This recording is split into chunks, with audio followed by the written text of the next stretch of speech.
திருப்பாவை 4ஆம் பாசுரம். ஆழிமழை கண்ணா ஒன்று நீ கை கரவேல், ஆழிமழை கண்ணா ஒன்று நீ கை கரவேல், ஆழியுள் புக்கு முகந்து கொடார் தேரில், ஆழியுள் புக்கு முகந்து கொடார் தேரில், ஊழி முதல்வன்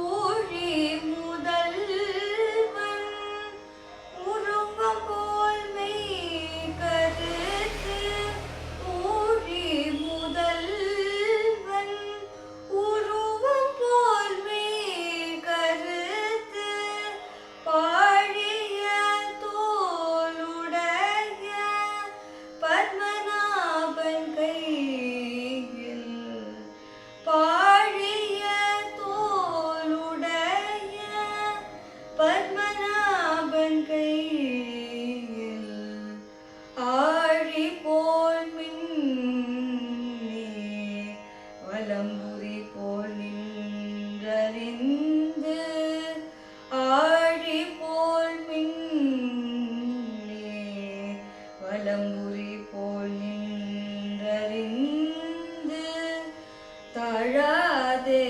சாரங்கன் முதைத்த சரமழை போல், தாழாதே சாரங்கன் முதைத்த சரமழை போல், வாழ உலகினில் பெய்திடாய் நாங்களும், வாழ உலகினில் பெய்திடாய் நாங்களும், மார்கழி நீராட மகிழ்ந்தெழுந்தெழும்பாவாய், மார்கழி நீராட மகிழ்ந்தெழுந்தெழும்பாவாய். ஸோ இந்த பாசுரத்துக்கு மீனிங் என்னன்னா, ஆண்டாள் வந்து வருண பகவானை வந்து ஆழிமழை கண்ணா அப்படின்னு கூப்பிட்றா. அப்புறம் என்ன சொல்றான்னா, இந்த உலகத்துல வந்து எப்போதுமே நல்லா மழை பெய்யணும் அப்படிங்கிறா.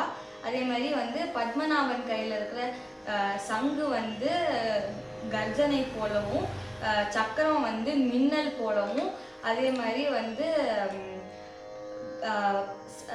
சாரங்க வில்லு, இப்போ சாரங்க வில்லு வந்து சரமழை போலவும், உலகத்துல வந்து எல்லா இடத்துலையும் எப்போதும் மழை பெய்யணும் அப்படின்னு சொல்றா. அதுக்கப்புறம் ஆண்டாள் வந்து எல்லாரையும் காத்தால மார்கழி நீராடுறதுக்கு கூப்பிடுறோம். இதுதான் இதோட மீனிங். தேங்க்யூ.